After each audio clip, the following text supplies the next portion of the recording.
소영아, 나 태연 오빠 아이를 가졌어. 절친이 던진 충격적인 고백. 우리 관계는 진작 끝났다. 회사와 재산을 정리하고 새 출발하자. 남편의 냉정한 이혼 선언. 하지만 이들이 모르는 것이 있었습니다. 성공한 웨딩 플래너 한소영의 완벽했던 삶이 하루아침에 무너졌을 때 그녀는 어떤 선택을 했을까요? 배신당한 여자의 완벽한 복수가 시작됩니다. 오늘 이야기 어디에서 듣고 계신가요? 댓글로 알려주시면 더 반갑고 가까운 느낌일 것 같아요. 구독과 좋아요도 잊지 말고 눌러주세요. 서울 강남의 한 럭셔리 호텔 루프탑 라운지. 화려한 샹들리에 아래로 도시의 야경이 펼쳐져 있었습니다. 이곳에서 두 명의 여성이 샴페인 잔을 들고 있었죠. 한 명은 세련된 베이지색 정장을 입은 한소영. 34세의 그녀는 웨딩 플래너이자 이벤트 회사 대표였습니다. 업계에서는 완벽주의자로 유명했지만 동시에 따뜻한 마음씨로도 알려져 있었어요. 맞은편에 앉은 여성은 김은주였습니다. 33세의 그녀는 프리랜서 포토그래퍼로 활동하고 있었죠. 겉으로는 순수해 보이지만 마음 깊숙한 곳에는 질투심이 자리하고 있었어요. 두 사람은 대학 동기로 15년간 절친으로 지내왔습니다. 정말 대단해, 소영아. 5년 만에 이렇게 큰 회사로 키워내다니. 은주가 샴페인 잔을 들며 말했습니다. 소영의 웨딩 회사는 방금 5주년을 맞았어요. 오늘 성대한 기념 파티를 마치고 둘만의 시간을 갖고 있었습니다. 소영이 미소를 지으며 답했어요. 너도 포토그래퍼로 정말 잘하고 있잖아. 특히 웨딩 촬영은 정말 예술이더라. 진심 어린 칭찬이었습니다. 소영은 항상 주변 사람들을 인정하고 격려하는 성격이었거든요. 두 사람은 대학 시절 추억을 나누며 웃고 있었습니다. 기억나? 우리가 처음 만났을 때 너는 건축학과에서 가장 똑똑했고 나는 미술학과에서 가장 엉뚱했잖아. 은주가 웃으며 말했죠. 그때 내가 교수님 작품을 보고 이건 누가 그렸나요? 정말 못 그리네요 라고 했을 때 얼마나 놀랐는지 몰라. 소영도 웃었습니다. 두 사람의 우정은 그렇게 시작되었어요. 시간이 흐르면서 대화는 현재로 넘어왔습니다. 태연 씨는 어때? 결혼한 지 7년이나 됐네. 은주가 물었어요. 소영의 남편 박태연은 대형 건설회사 과장이었습니다. 36세의 그는 겉으로는 평범해 보였지만 마음속에는 큰 야심을 품고 있었죠. 그냥 그래. 요즘 회사 일로 바빠서 대화할 시간도 별로 없어. 소영의 표정이 잠시 어두워졌어요. 사실 최근 몇 달간 태연과의 관계는 예전 같지 않았습니다. 대화는 줄어들고 함께하는 시간도 거의 없었죠. 은주가 조심스럽게 물었습니다. 혹시 아이 계획은? 소영의 얼굴이 순간 굳어졌어요. 이 질문은 그녀에게 가장 아픈 부분이었습니다.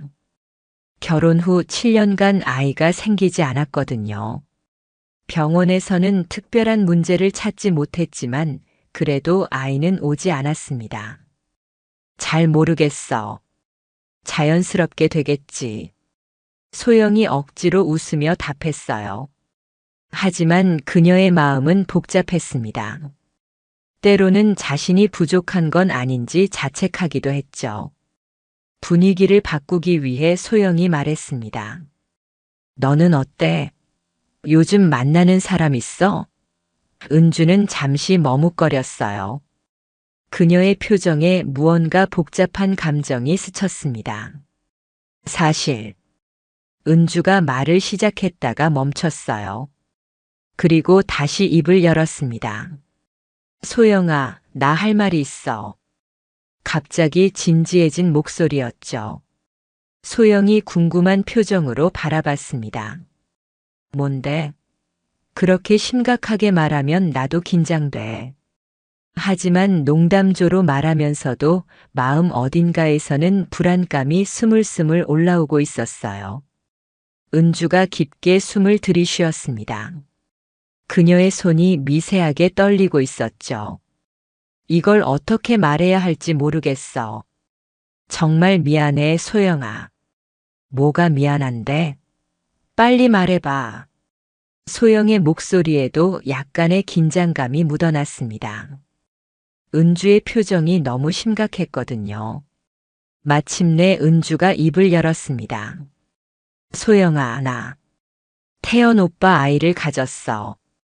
그 순간 시간이 멈춘 것 같았습니다. 소영의 얼굴에서 웃음이 사라졌어요. 샴페인 잔을 든 손이 경직되었습니다. 뭐라고? 소영의 목소리는 거의 속삭임에 가까웠어요. 정말 미안해. 어떻게 된 건지 나도 모르겠어. 그냥 그렇게 됐어. 은주의 목소리가 떨리고 있었습니다. 그녀도 이 순간이 얼마나 충격적인지 알고 있었죠. 소영은 한동안 아무 말도 할 수 없었습니다. 15년간 가장 믿었던 친구, 7년간 함께 살아온 남편.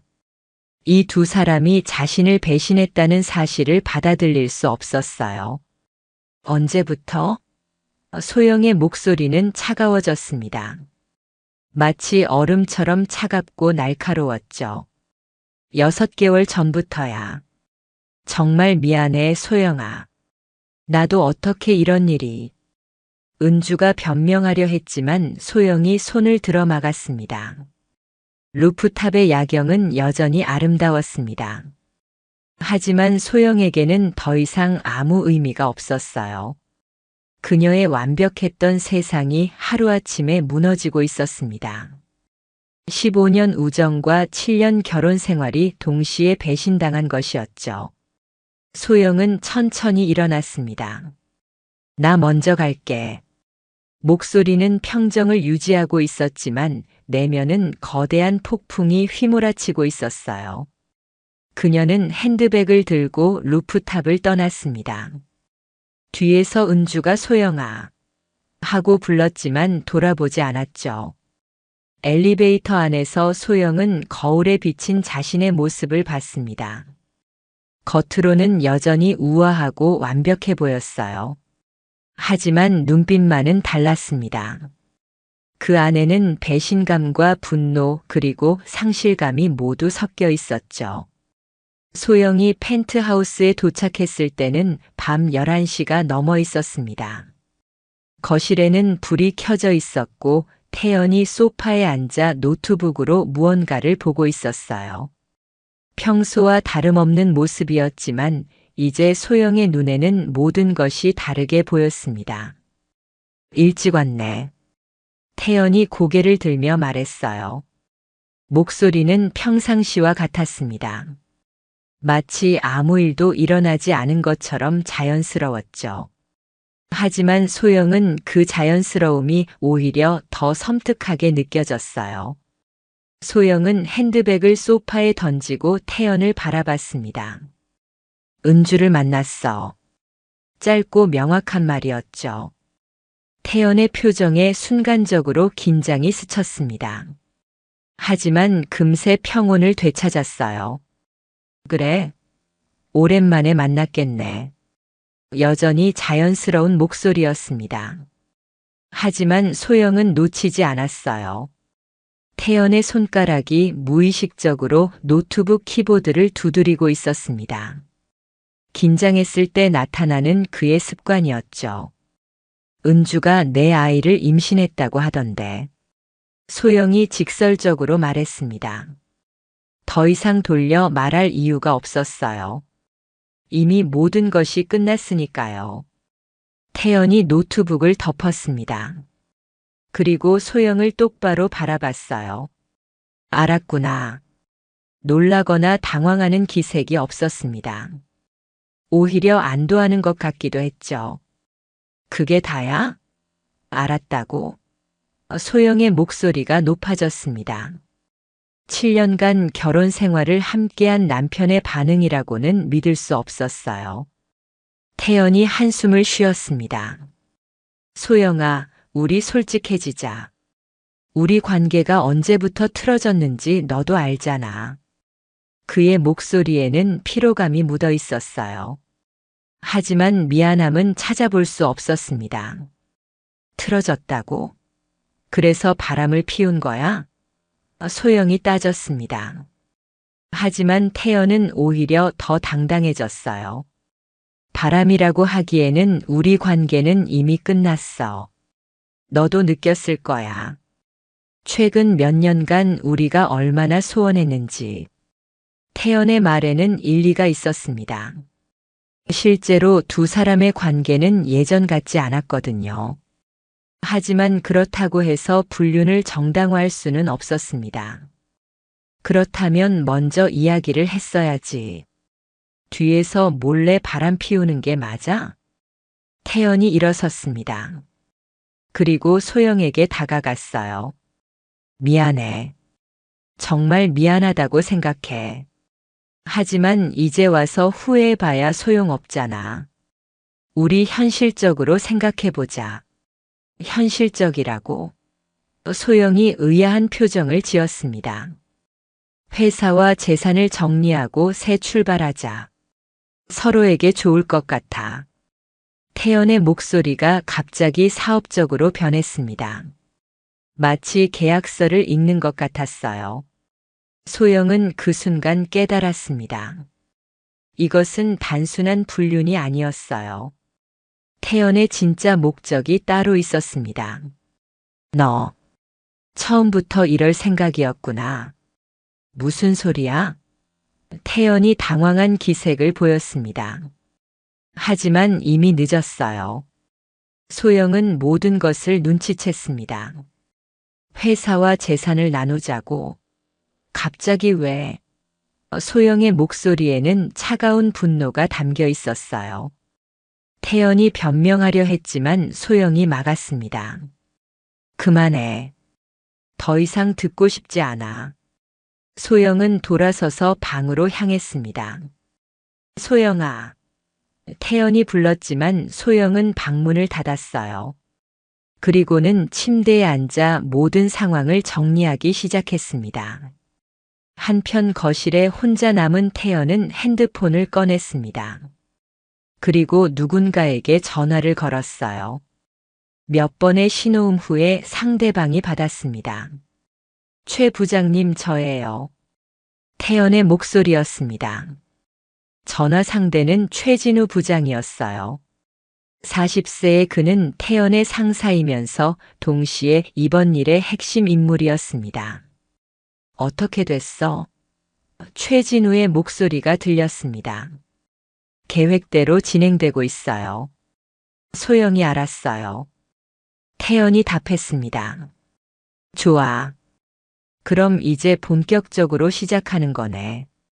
소영의 재산 절반을 받고 당신은 회사를 차지하는 거야.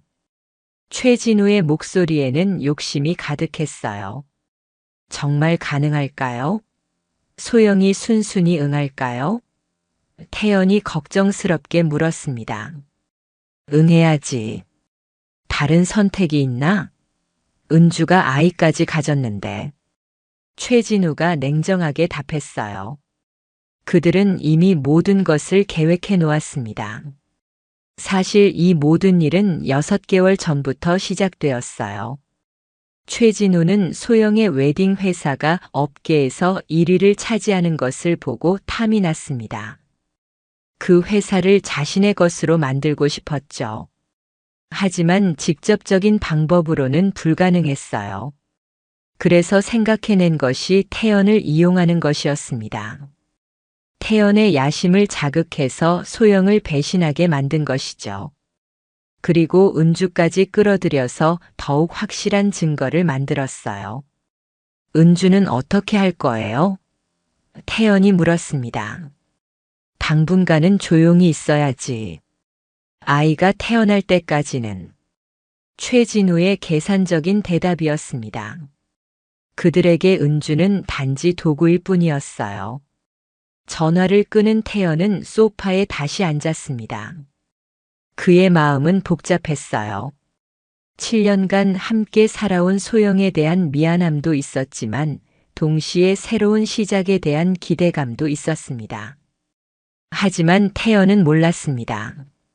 소영이 방에서 모든 대화를 들었다는 것을.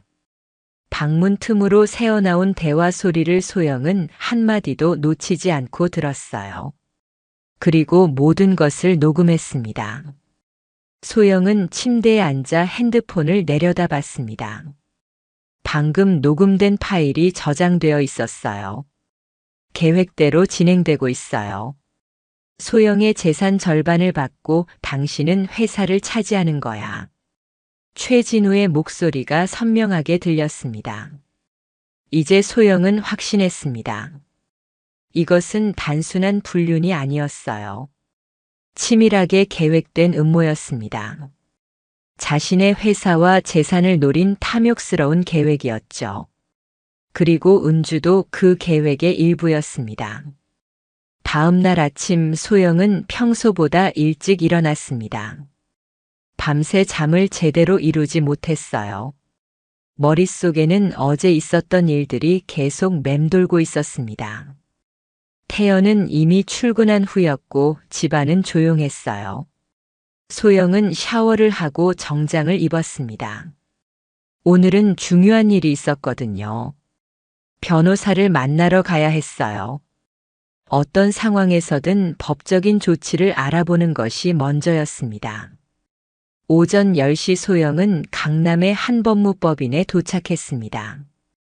이곳의 정미선 변호사는 소영의 대학 동창이었어요. 35세의 그녀는 가족법 전문 변호사로 유명했습니다.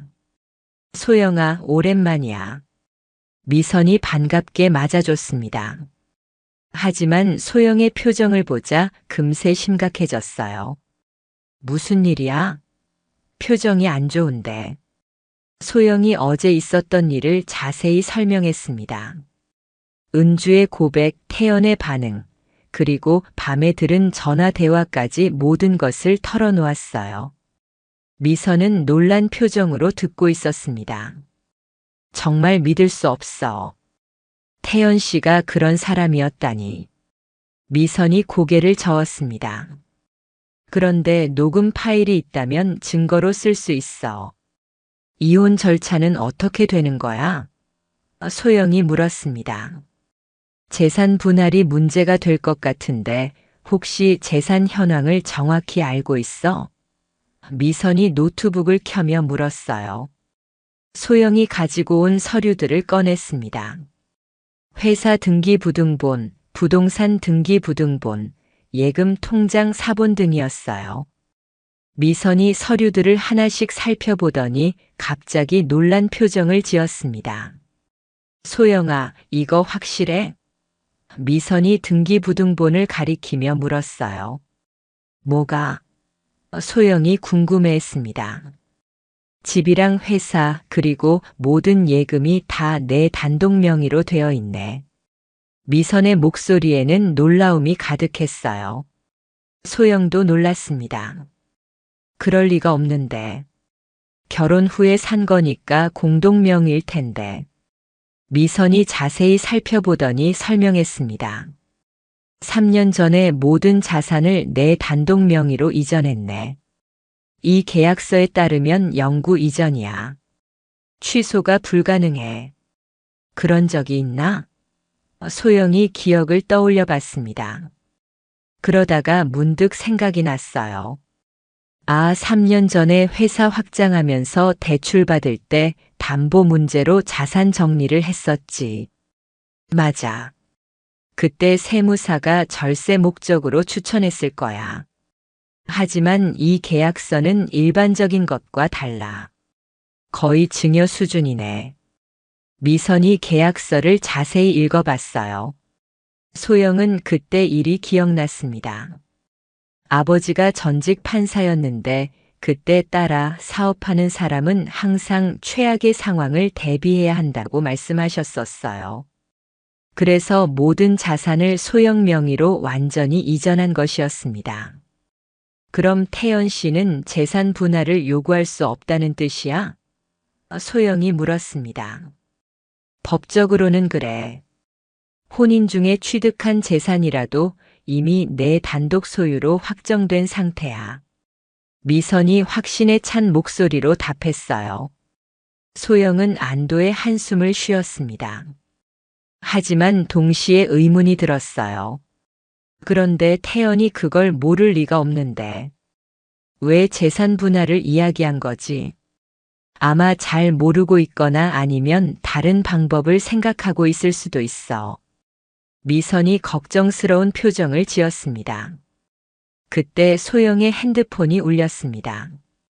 어머니 이현숙에게서 온 전화였어요. 엄마, 지금 변호사 사무실에 있어. 딸아, 엄마 카페로 와. 중요한 이야기가 있어. 어머니의 목소리는 평소보다 진지했습니다. 소영은 미선에게 감사 인사를 하고 어머니가 운영하는 카페로 향했습니다. 이현숙은 58세로 전직 은행 지점장이었어요. 은퇴 후에는 작은 카페를 운영하고 있었습니다. 예리하고 현실적인 성격으로 소영에게는 든든한 조언자였죠. 카페에 도착하자 어머니가 기다리고 있었습니다. 어떻게 됐어? 어머니가 걱정스럽게 물었어요. 소영은 변호사와 상담한 내용을 설명했습니다. 다행이네. 엄마가 미리 준비해둔 게 도움이 됐구나. 이현숙이 안도의 표정을 지었어요. 엄마가 준비해둔 건? 소영이 의아해했습니다. 이현숙이 카페 사무실에서 서류 봉투를 가져왔습니다. 3년 전에 자산 이전할 때 엄마가 변호사에게 부탁해서 추가로 만들어둔 거야. 소영이 서류를 열어봤습니다. 그 안에는 태연이 회사에 관여할 수 없다는 조항, 그리고 만약 이혼할 경우 모든 자산이 소영에게 귀속된다는 내용이 적혀 있었어요. 엄마, 이건 언제 만든 거야? 소영이 놀라며 물었습니다. 결혼 후 1년 뒤부터 준비하기 시작했어. 태연 씨가 뭔가 이상하다고 생각했거든. 이현숙의 눈빛이 날카로웠어요. 무슨 이상한 점이 있었는데? 소영이 궁금해했습니다. 내 회사에 대해서 너무 자세히 알고 싶어 했어. 매출이나 고객 현황 같은 것들을 자꾸 물어봤거든. 사업에 관심이 있다기보다는 다른 목적이 있는 것 같았어. 이현숙의 직감은 정확했습니다. 소영은 어머니의 선견지명에 감격했습니다. 만약 이런 준비가 없었다면 정말 큰일 날 뻔했어요. 그런데 태연은 이걸 알까? 모를 거야. 이 서류들은 별도로 보관했으니까. 이현숙이 확신에 찬 목소리로 답했어요. 그때 어머니가 진지한 표정으로 말했습니다. 딸아, 이제 반격할 시간이야. 그들이 내게 했던 일을 그대로 돌려주는 거지. 소영의 눈빛이 달라졌습니다. 어제까지는 배신감과 상실감에 휩싸여 있었지만 이제는 분명한 목표가 생겼어요. 자신을 배신한 사람들에게 정당한 대가를 치르게 할 것입니다. 엄마 도와줘. 소영이 단호하게 말했습니다. 당연하지. 우리 딸을 누가 함부로 해. 이현숙의 눈빛도 단단해졌어요. 어머니와 딸의 연대가 시작된 것입니다. 3일 후 소영은 회사 회의실에서 중요한 만남을 준비하고 있었습니다. 태연이 최진우와 함께 와서 재산 분할에 대해 이야기하고 싶다고 연락해 왔거든요. 소영은 이 만남을 역공의 기회로 삼기로 했습니다. 오후 2시 정각 태연과 최진우가 회의실에 들어왔습니다. 최진우는 40세의 건설회사 부장으로 야심만만한 표정을 하고 있었어요. 그는 소영을 무시하는 듯한 시선으로 바라봤습니다. 소영 씨, 처음 뵙겠습니다. 최진우입니다. 최진우가 명함을 건네며 말했어요. 하지만 그의 태도에는 진정성이 없었습니다. 소영은 차갑게 명함을 받아들었어요. 네, 많이 들었습니다. 의미심장한 말이었죠. 태연이 자리에 앉으며 말했습니다. 소영아, 우리 현실적으로 이야기해보자. 서로에게 좋은 방향으로. 현실적이라고요? 소영이 반문했어요. 어떤 현실을 말씀하시는 건지 궁금하네요. 최진우가 나서서 말했습니다. 소영 씨, 이미 상황은 정리됐잖아요. 태연 씨는 새로운 가정을 꾸릴 예정이고 소영 씨도 새 출발을 하셔야죠. 새 출발을 위해서는 재산 정리가 필요하겠죠. 태연이 덧붙였어요. 그의 목소리에는 당연하다는 듯한 어조가 섞여 있었습니다. 소영이 미소를 지었습니다. 하지만 그 미소는 차가웠어요. 재산 정리요? 좋은 생각이네요. 그리고는 준비해온 서류들을 테이블에 올렸습니다. 이게 뭐죠? 최진우가 의아해하며 물었어요. 재산 현황서입니다. 말씀하신 대로 현실적으로 이야기해보죠. 소영의 목소리는 평온했지만 눈빛은 날카로웠어요. 태연이 서류를 펼쳐보더니 얼굴이 굳어졌습니다. 이게 맞나? 네, 맞습니다.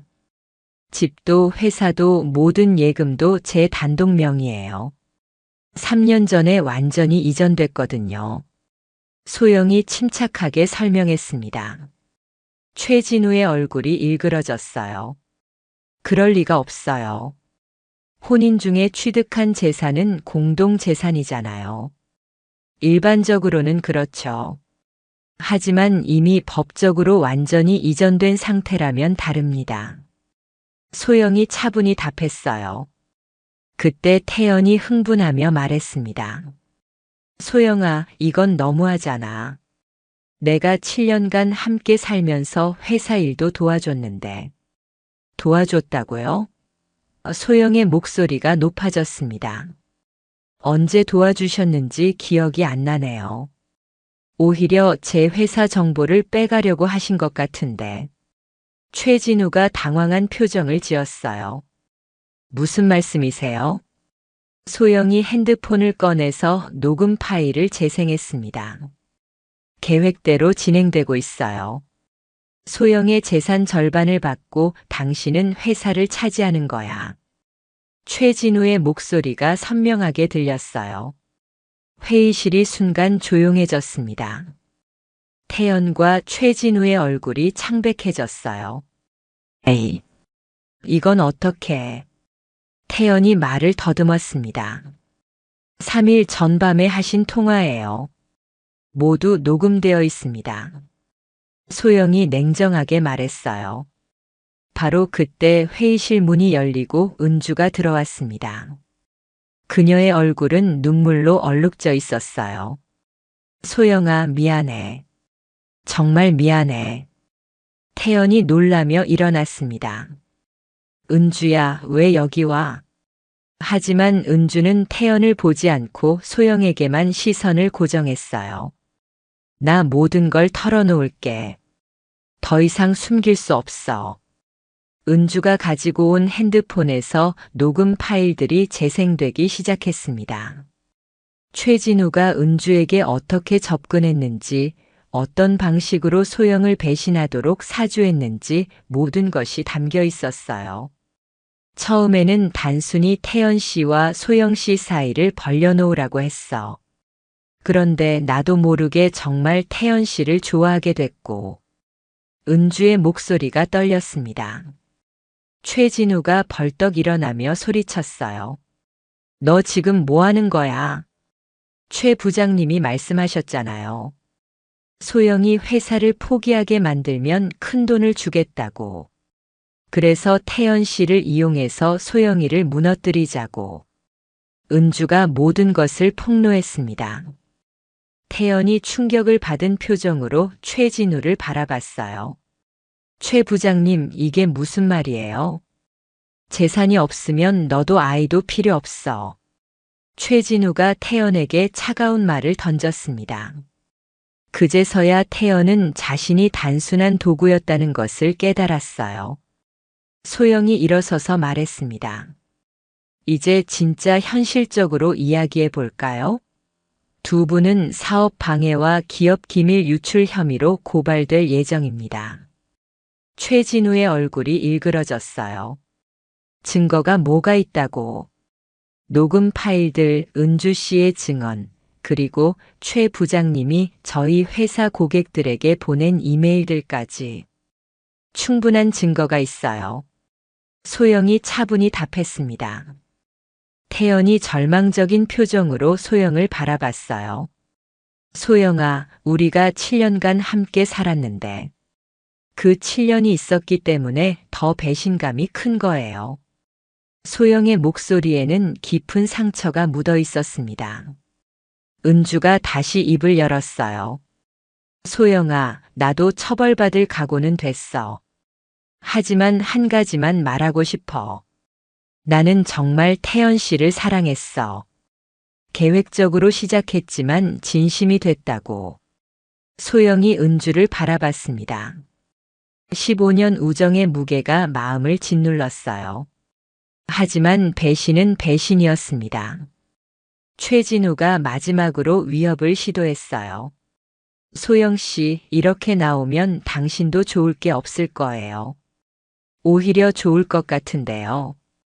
더러운 사람들과 인연을 끊을 수 있으니까. 소영의 답변은 단호했습니다. 회의는 그렇게 끝났습니다. 태연과 최진우는 패배자의 모습으로 회의실을 나갔어요. 은주는 마지막까지 소영에게 사과했지만 소영은 아무 대답도 하지 않았습니다. 그날 밤 늦게 소영의 집 초인종이 울렸습니다. 문을 열어보니 은주가 서 있었어요. 그녀의 얼굴은 하얗게 질려 있었고 손에는 작은 가방을 들고 있었습니다. 소영아, 들어가도 될까? 은주의 목소리는 간절했어요. 소영은 잠시 망설였습니다. 하지만 15년 우정을 완전히 외면할 수는 없었어요. 들어와. 거실에 앉은 은주는 한동안 아무 말도 하지 못했습니다. 그러다가 천천히 입을 열었어요. 소영아, 나 정말 모든 걸 말할게. 오늘 낮에 충분히 들었어. 소영이 차갑게 답했습니다. 아니야. 진짜 중요한 건 아직 말 안 했어. 은주가 가방에서 노트북을 꺼냈어요. 최진우가 나한테 준 돈이랑 지시한 모든 것들이 여기 다 있어. 소영이 관심을 보이기 시작했습니다. 뭐가 있는데? 웨딩업계 경쟁업체들의 연합이야. 최진우는 단순히 내 회사만 노린 게 아니었어. 업계 전체를 재편하려는 큰 계획이 있었거든. 은주가 파일들을 보여주며 설명했습니다. 소영은 놀랐어요. 생각보다 훨씬 큰 음모였습니다. 그래서 태연을 이용한 거구나. 맞아. 태연 오빠는 사실 마지막 단계였어. 내가 정서적으로 무너지면 회사도 자동으로 무너질 거라고 생각했던 거야. 은주의 설명에 소영은 분노가 치밀어 올랐어요. 그럼 너는 언제부터 알았어? 소영이 물었습니다. 은주가 눈물을 흘리기 시작했어요. 처음 3개월은 정말 몰랐어. 최진우가 단순히 태연 오빠를 소개해준다면서 접근했거든. 그런데 시간이 지나면서 태연 오빠를 진짜 좋아하게 됐어. 그래서 임신까지 한 거야? 소영의 목소리에는 여전히 차가움이 있었어요. 임신은 계획에 없던 일이었어. 나도 당황했어. 은주가 배를 쓰다듬으며 말했습니다. 임신을 알고 나서 모든 게 달라졌어. 이 아이한테는 죄가 없잖아. 소영이 은주를 바라봤습니다. 그녀의 표정에는 진심이 담겨 있었어요. 그래서 모든 걸 털어놓기로 한 거야? 응. 더 이상 내게 거짓말할 수 없었어. 그리고 은주가 멈칫했습니다. 최진우가 아이가 태어나면 없애버리겠다고 협박했어. 뭐라고? 소영이 충격받은 표정을 지었습니다. 원래 계획에는 아이가 없었거든. 그냥 태연 오빠랑 불륜 관계만 만들면 되는 거였는데 임신하면서 복잡해진 거야. 최진우는 아이가 증거가 될까봐 걱정했어. 은주의 목소리가 떨렸습니다. 소영의 마음이 복잡해졌습니다. 분노와 동시에 연민도 느껴졌어요. 그럼 태연은 뭐래? 태연 오빠도 처음에는 최진우 말을 믿었어. 하지만 어제 진실을 알고 나서는 완전히 무너졌어. 자기도 이용당했다는 걸 깨달았거든. 은주가 설명했습니다. 바로 그때 현관문이 열리는 소리가 났습니다. 이현숙이 들어왔어요. 저녁 늦게까지 카페 정리를 하고 온 것이었습니다. 어머니, 안녕하세요. 은주가 일어나서 인사했습니다. 이현숙은 은주를 찬찬히 바라봤어요. 은주야, 힘들었겠구나. 예상과 달리 따뜻한 말이었습니다. 죄송해요, 어머니. 정말 죄송해요. 은주가 고개를 숙였어요. 아이에게는 죄가 없어. 앉아. 이현숙이 은주를 앉히며 말했습니다. 배가 많이 나왔네. 몇 개월이야? 7개월이에요. 은주가 답했습니다. 이현숙이 소영을 바라봤어요. 딸아, 우리 얘기 좀 하자. 그리고 은주에게 말했습니다. 은주야, 너도 들어. 세 명이 함께 앉자 이현숙이 입을 열었어요. 상황은 다 알았어. 그런데 지금 중요한 건 앞으로야. 앞으로요? 소영이 물었습니다. 은주가 혼자서 아이를 키울 수는 없잖아. 그리고 태연이도 책임을 져야 하고. 이현숙의 현실적인 판단이었어요. 은주가 눈물을 흘렸어요. 저는 혼자서도 괜찮아요. 소영이한테 더 이상 피해주고 싶지 않아요. 피해가 아니야. 소영이 말했습니다. 내가 말한 대로 아이에게는 죄가 없어. 이현숙이 미소를 지었어요. 우리 딸이 어릴 때부터 그랬어. 누구한테 화가 나도 아이들은 항상 보호했거든. 그때 소영이 결심을 굳혔습니다. 은주야, 우리 집에서 살자. 뭐? 은주가 놀랐습니다. 어차피 나 혼자 사는 집인데 너무 커.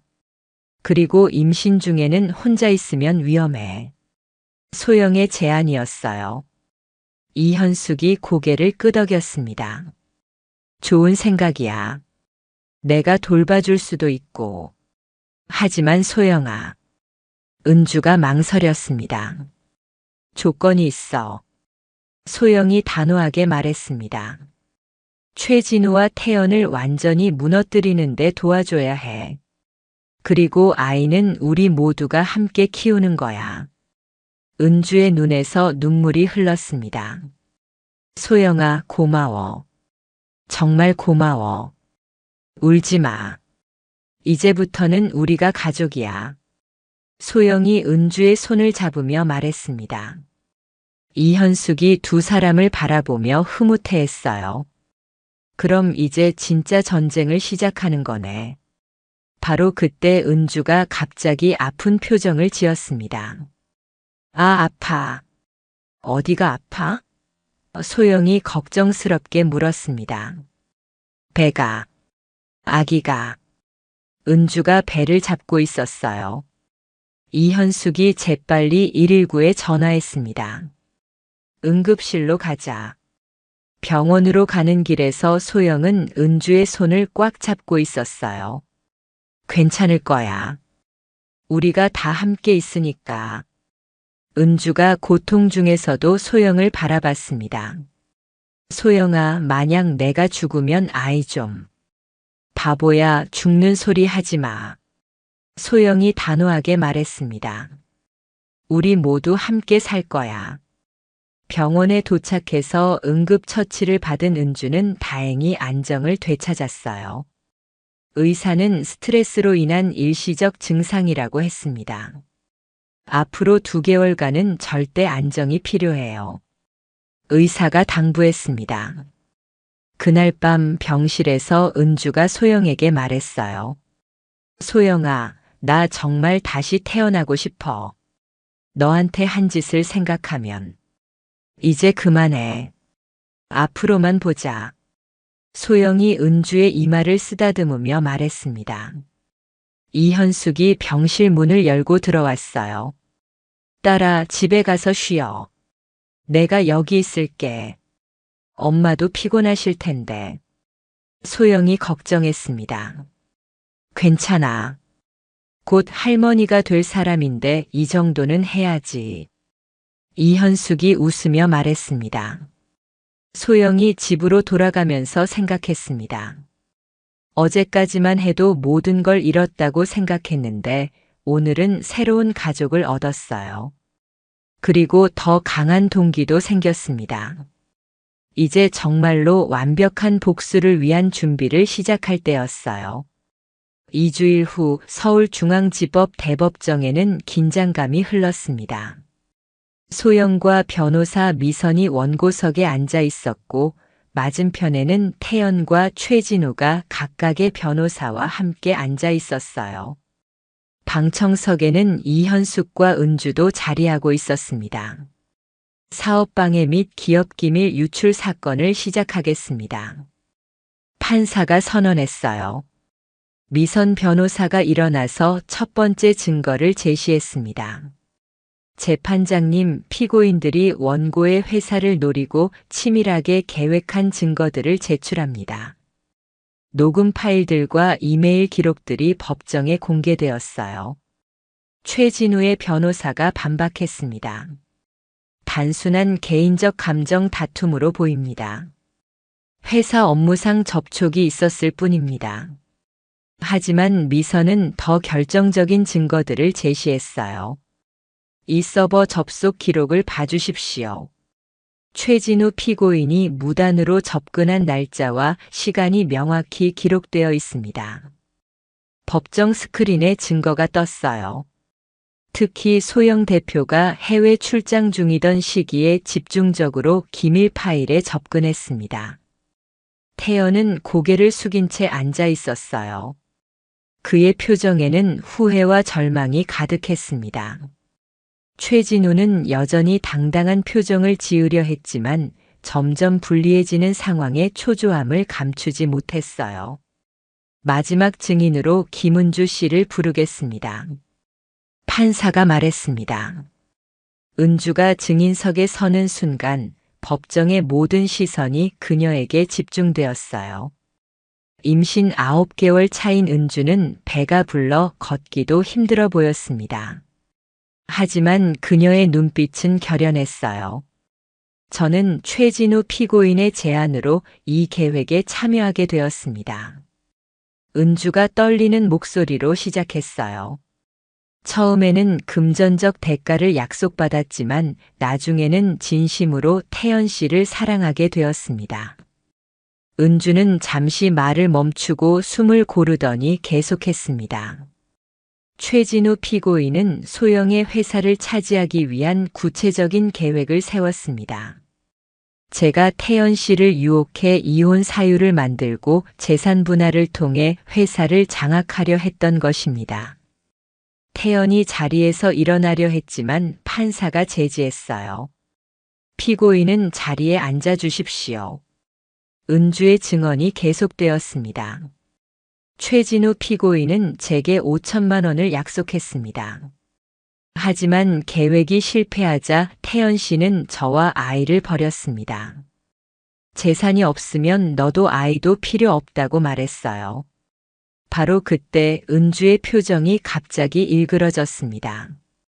아, 아파요. 은주가 배를 부여잡으며 신음했어요. 법정이 순간 소란스러워졌습니다. 소영이 재빨리 은주에게 달려갔어요. 은주야, 괜찮아? 진통이 시작된 것 같아. 은주가 고통스러운 표정으로 답했습니다. 판사가 재판을 일시 중단했습니다. 구급차를 부르십시오. 재판은 피고인들의 구형이 끝난 후 다음 주에 선고하겠습니다. 미선이 소영에게 달려왔어요. 빨리 병원으로 가자. 이현숙도 급히 다가와 은주를 부축했습니다. 괜찮다, 아가야. 할머니가 있으니까. 병원으로 향하는 구급차 안에서 은주는 소영의 손을 꽉 잡았습니다. 소영아, 미안해. 중요한 재판인데. 소영은 미소 지으며 답했어요. 걱정 마. 아이가 더 중요해. 재판은 이미 끝났어. 우리가 이겼어.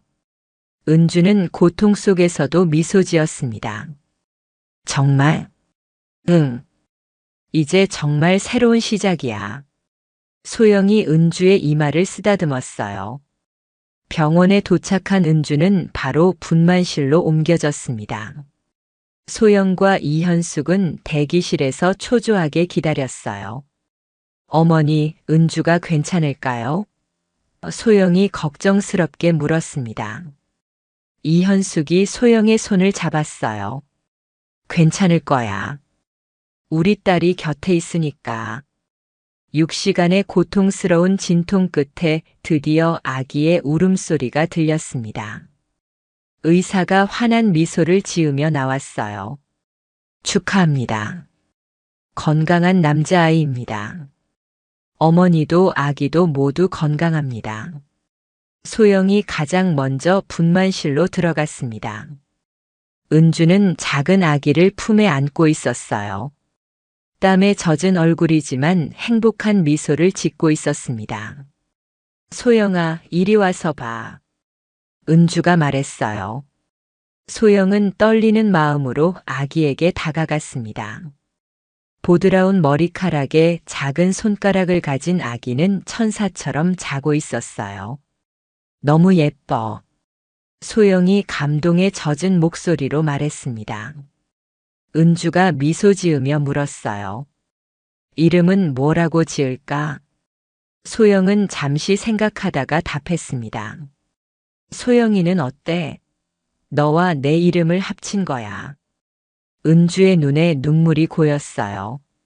완벽해. 이현숙도 병실로 들어와 신생아를 바라봤습니다. 이 아이는 우리 모두의 축복이구나. 그날 밤 병실에서 소영은 은주에게 말했어요. 은주야, 나한테는 아이를 가질 수 없다는 진단이 있었어. 그래서 더욱 소중해. 은주가 놀란 표정을 지었어요. 소영아, 그래서 이 아이를 내가 함께 키우고 싶어. 내가 엄마고 나는 이모지만 함께 키우는 거야. 소영의 제안이었어요. 은주는 고개를 끄덕였습니다. 고마워, 소영아. 정말 고마워. 일주일 후 선고 공판에서 최진우는 징역 5년, 태연은 징역 3년을 선고받았습니다. 소영의 완전한 승리였어요. 1년 후 소영의 카페는 봄꽃으로 가득했습니다. 소영이의 첫 돌을 맞아 따뜻한 축하 파티가 열리고 있었어요. 웃음소리와 행복한 대화가 카페 전체에 울려 퍼졌습니다. 소영은 정성스럽게 준비한 음식들을 나르며 미소 지고 있었어요. 1년 전 그 혼란스러웠던 시간들이 이제는 머나먼 과거의 일처럼 느껴졌습니다. 소영아, 손님이 오셨어. 은주가 소영이를 안고 카페 입구를 가리켰어요. 소영이 고개를 드니 강민호가 꽃다발과 선물을 들고 서 있었습니다. 37세의 인테리어 디자이너인 민호는 6개월 전부터 소영과 만나고 있었어요. 늦었나요? 민호가 부드러운 미소를 지으며 물었습니다. 아니에요. 딱 좋은 시간에 오셨어요. 소영이 반갑게 맞이했어요. 민호는 소영이에게 다가가 작은 인사를 건넸어요. 소영아, 생일 축하해. 이모부가 선물 가져왔어. 소영이는 민호를 보고 방긋 웃으며 작은 팔을 뻗었습니다. 은주가 미소 지으며 소영에게 눈짓했어요. 이모부라니. 소영의 볼이 살짝 붉어졌습니다. 민호는 소영과 은주의 특별한 상황을 처음부터 알고 있었어요.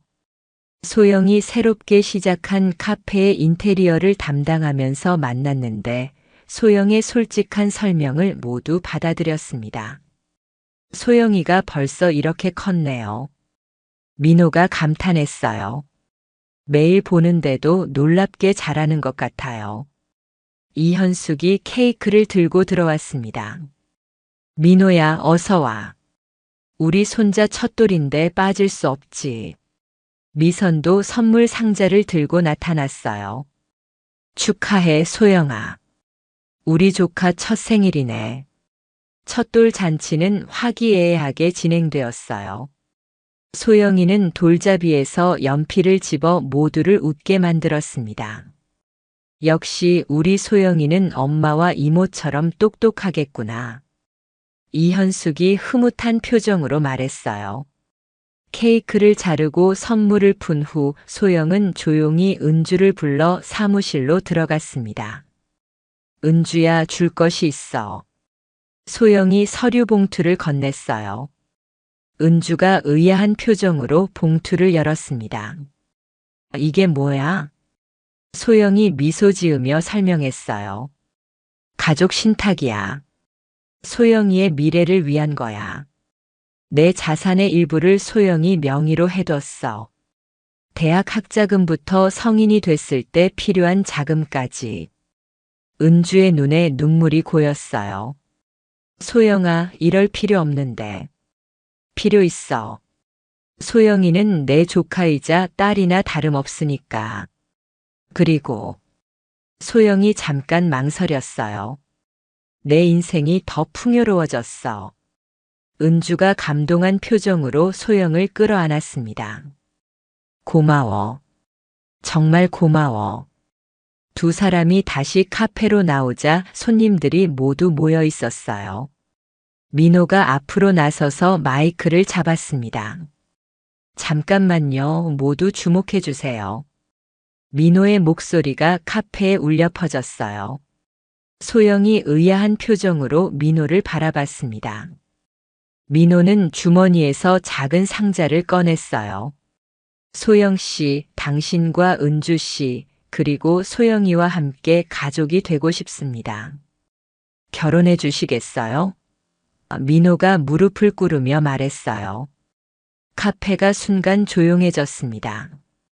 소영은 놀란 표정으로 민호를 바라봤어요. 저희 상황이 복잡하다는 거 아시잖아요. 소영이 말했습니다. 민호는 확신에 찬 목소리로 답했어요. 네, 알고 있습니다. 그래도 괜찮아요. 저는 소영 씨를 사랑하고 은주 씨와 소영이도 소중합니다. 우리만의 특별한 가족을 만들고 싶어요. 소영의 눈에 눈물이 맺혔어요. 정말 그래도 괜찮으신가요? 물론입니다. 가족의 형태는 다양할 수 있잖아요. 중요한 건 서로를 사랑하고 존중하는 마음이니까요. 민호가 진심 어린 목소리로 말했어요. 소영은 잠시 생각에 잠겼다가 미소 지으며 고개를 끄덕였습니다. 네, 좋아요. 우리 함께 가족이 되어요. 카페 안의 모든 사람들이 박수를 쳤어요. 민호는 기쁜 표정으로 반지를 소영의 손가락에 끼워 주었습니다. 은주가 소영이를 안고 그들에게 다가왔어요. 축하해, 소영아. 민호는 은주에게도 미소 지었습니다. 은주 씨도 우리 가족의 중요한 일원이에요. 앞으로 잘 부탁드립니다. 은주는 감동한 표정으로 고개를 끄덕였어요. 저도요. 정말 고마워요, 민호 씨. 그때 소영이가 잠에서 깨어 방긋 웃었습니다. 마치 새로운 가족의 탄생을 축복하는 것처럼요. 이현숙이 감동한 표정으로 말했어요. 이제 정말 완벽한 가족이 되었구나. 미선도 눈물을 글썽이며 박수를 쳤어요. 소영아, 정말 축하해. 너무 행복해 보여. 6개월 후 소영과 민호의 결혼식이 소영이 새로 오픈한 웨딩홀에서 열렸습니다. 화사한 봄꽃으로 장식된 웨딩홀은 마치 동화 속 궁전 같았어요. 소영은 순백의 웨딩드레스를 입고 있었습니다. 그녀의 얼굴에는 진정한 행복이 빛나고 있었어요. 민호는 감동한 표정으로 소영을 바라보고 있었습니다. 이제 신부님이 입장하시겠습니다. 사회자의 안내가 울려 퍼졌어요.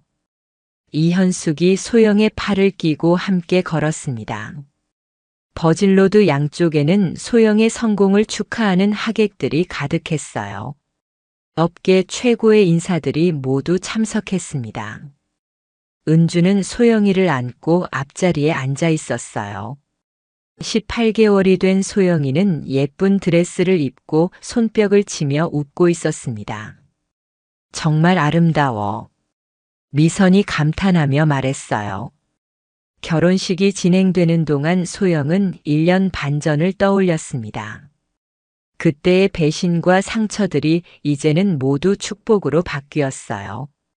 신랑님, 신부님을 평생 사랑하고 보호하며 행복하게 해주시겠습니까?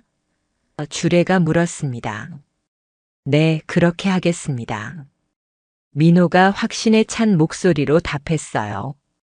신부님, 신랑님을 평생 믿고 사랑하며 함께 가정을 꾸려나가시겠습니까? 네, 그렇게 하겠습니다. 소영이 행복한 미소와 함께 답했습니다. 결혼 반지를 교환하는 순간 소영의 마음은 벅찼어요. 진정한 사랑을 만났다는 확신이 들었습니다. 결혼식 후 피로 연장에서 소영은 하객들과 인사를 나누고 있었어요. 업계 관계자들이 모두 소영의 성공을 축하했습니다. 소영 대표님, 정말 축하드립니다. 이제 웨딩홀까지 오픈하시니 업계 최고가 되셨네요. 한 동료가 말했어요. 실제로 소영의 웨딩 회사는 1년 반 만에 업계 1위로 올라섰습니다. 태연과 최진우의 음모를 막아낸 후 오히려 더 큰 성장을 이뤄낸 것이었어요. 모두 함께 해주신 분들 덕분입니다. 소영이 겸손하게 답했어요. 그때 미선이 소영에게 다가왔습니다. 소영아, 혹시 들었어? 태연과 최진우 소식? 소영이 고개를 갸우뚱했어요. 무슨 일이에요? 태연은 교도소에서 소영이 결혼 소식을 듣고 완전히 무너졌다고 해. 최진우는 출소 후에도 취직이 안 돼서 고생하고 있대. 미선이 설명했어요. 소영은 잠시 복잡한 표정을 지었다가 말했습니다. 그들도 언젠가는 새로운 시작을 할 수 있겠죠. 저는 이제 앞으로만 보려고 해요. 은주가 소영이와 함께 다가왔어요. 소영아, 축하해. 정말 아름다운 결혼식이었어. 고마워, 은주야. 너도 곧 새로운 인연을 만날 거야. 소영이 은주의 손을 잡았어요. 은주는 미소 지으며 답했어요. 나는 지금이 가장 행복해. 소영이와 너 그리고 민호 오빠와 함께하는 이 가족이 최고야. 이현숙이 다가와 세 사람을 바라봤습니다. 우리 딸이 정말 훌륭하게 컸구나. 어려움을 이겨내고 이렇게 아름다운 가족을 만들어내다니. 어머니 덕분이에요. 어머니가 없었다면 불가능했을 거예요. 소영이 감사한 마음으로 말했어요. 피로연이 끝나고 가족들만 남았을 때 소영은 모두를 모았습니다. 오늘 정말 고마웠어요. 그리고 소영이 은주에게 서류를 건넸어요. 이건 웨딩홀 지분이야. 내 몫이야. 은주가 놀란 표정을 지었어요. 이건 뭐야? 우리가 함께 만들어갈 새로운 시작이야. 너는 포토그래퍼로, 나는 웨딩 플래너로 함께 일하는 거야. 소영의 제안이었어요. 은주는 감동의 눈물을 흘렸습니다. 정말 괜찮아? 민호가 웃으며 말했어요. 물론이죠. 우리는 이제 진짜 가족이니까요. 소영이가 만마하고 말하며 모두를 웃게 만들었어요. 해질 무렵 웨딩홀 테라스에서 소영과 민호, 은주와 소영이가 함께 석양을 바라보고 있었습니다. 정말 아름답네. 민호가 말했어요. 소영이 민호의 손을 잡으며 말했습니다. 1년 반 전에는 상상도 못했을 일이야. 그때는 모든 게 끝난 줄 알았는데 끝이 아니라 새로운 시작이었던 거죠. 민호가 소영을 바라보며 말했어요. 은주가 소영이를 안고 말했습니다. 우리 딸아, 너 때문에 모든 게 가능했어. 내가 있어서 엄마와 이모가 다시 가족이 될 수 있었거든. 소영이 은주의 뺨에 뽀뽀를 했어요. 그 모습을 본 소영과 민호는 행복한 미소를 지었습니다. 앞으로 어떤 일이 있어도 우리는 함께야. 소영이 다짐하며 말했어요. 네, 어떤 시련도 우리를 갈라놓을 수 없을 거예요. 민호가 대답했습니다. 이현숙이 테라스로 나와 이 광경을 지켜봤어요. 정말 완벽한 가족이구나. 하늘에는 첫 별이 반짝이기 시작했습니다. 소영은 모두를 불러 모았어요. 우리 함께 소원을 빌어볼까요? 소영이의 행복한 미래를 위해서요. 모두가 첫 별을 바라보며 소원을 빌었습니다. 배신과 상처로 시작된 이야기가 이제는 용서와 사랑, 그리고 새로운 희망으로 가득한 결말을 맞이했어요. 태연과 최진우는 자신들이 저지른 일의 대가를 치르고 있었지만 소영은 복수보다 더 소중한 것을 얻었습니다. 진정한 사랑과 완벽한 가족을 말이에요. 우리의 행복이 최고의 복수야. 소영이 작게 속삭였습니다. 민호가 소영의 손을 꼭 잡았어요. 네, 우리가 행복한 것이 가장 큰 승리죠. 소영이가 작은 손으로 별을 가리키며 웃었습니다. 그 미소에 이 특별한 가족의 밝은 미래가 담겨 있는 것 같았어요. 한 사람의 이야기가 누군가의 위로가 되길 바라며 오늘의 이야기를 마칩니다. 구독과 좋아요는 저희에게 큰 힘이 됩니다. 건강하고 행복한 하루 되세요.